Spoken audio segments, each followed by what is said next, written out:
내일까지 개혁신당이 현역 의원 1명을 더 확보할 경우 6억 원 정도의 보조금을 받을 수 있다. 제가 앞선 속보에서 사전 설명해드린 바 있고요.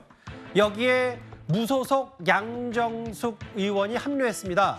일단 이준석, 이낙연 대표는 이렇게 얘기하고 있습니다. 전방위로도 하고 있습니다. 모든 각자 친소관계에 따라 가지고 주기적으로 연락하는 의원들이 있고 그에 따라 가지고 이제 영입 작전을 하겠죠.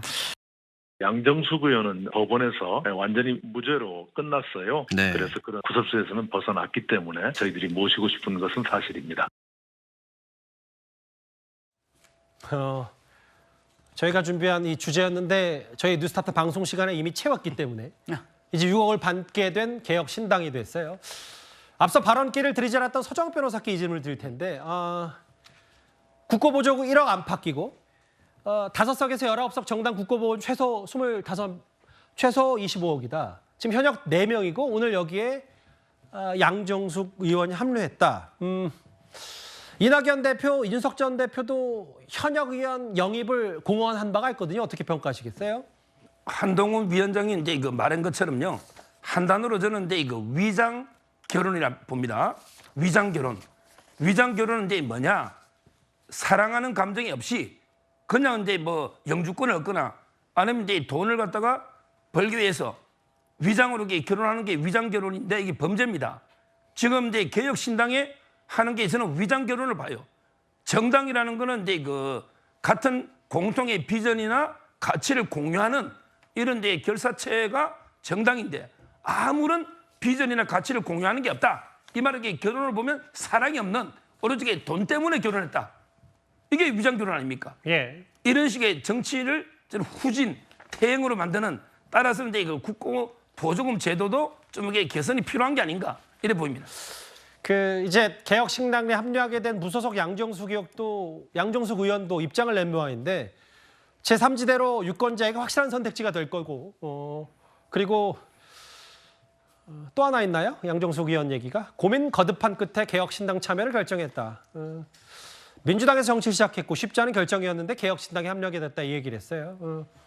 정쟁 앞세우는 양당의 적대적 공생관계. 아까 개혁신당의 설주한 변호사 말에 따르면 저 양정숙 의원 영입에 대한 것들이 시간이 좀 그전부터 있었기 때문에 급하게 된 건 아니라고 하셨는데 알겠습니다. 조금 전에 저렇게 개혁신당에 합류하겠다라고 SNS에 글을 썼네요.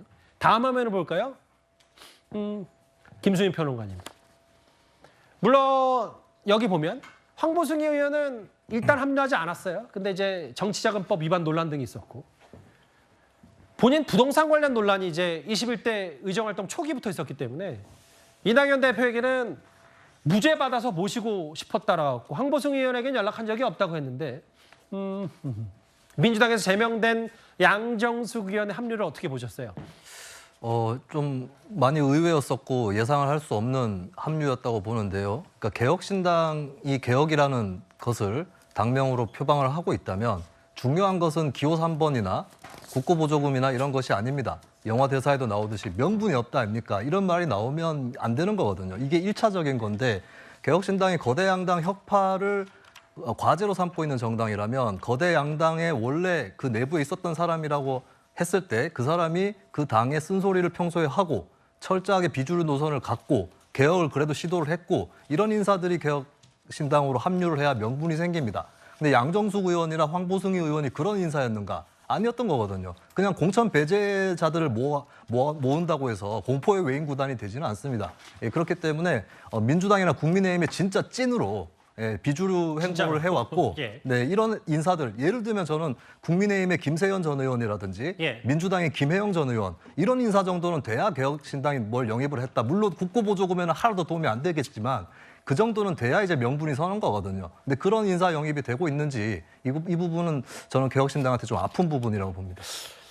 설 변호사님께 반란고찰의 질문 하나만 드리고 넘어갈게요. 왜냐하면 합류는 했어요. 뭐 현실이니까 이제 보조금 6억 뭐 채워놓을 수 있고. 근데 그 부분을 떠나서 개혁신당이 내개세를 합류하기 전부터 뭐 이낙연 대표는 잘 모르겠습니다. 이준석 대표가 이 우리 제3지대 합류할 현역 의원들이 제법 되고 그게 한 자릿수 이상은 된다라고 공언을 했는데 결국 그런 것들이 현역 의원이 하루 앞두고 무소속 양정숙 의원이 그 급은 아닐 텐데 예를 들면 그럼 그동안 공언했던 현역 의원들이 막 우리에게 오겠다고 난리 아니냐 뭐 이런 취지 얘기를 저희는 어떻게 해석하면 되겠습니까? 그러니까 이준석 대표의 이제 그러니까 과거의 개혁신당에서 아마 저는 뭐 그런 논의는 충분히 있었다라고도 생각하고요. 뭐 이준석 대표가 전혀 없는 얘기를 하지는 않았다라고 생각합니다. 근데 이제 국민의힘의 어떤 공천 과정이라든지 그리고 이제 제3지대가 이제 설 전까지만 하더라도 통합하기 전까지만 하더라도 약간은 좀 그 기대감이 많이 빠지는 상황이었기 때문에 현역 의원들로서는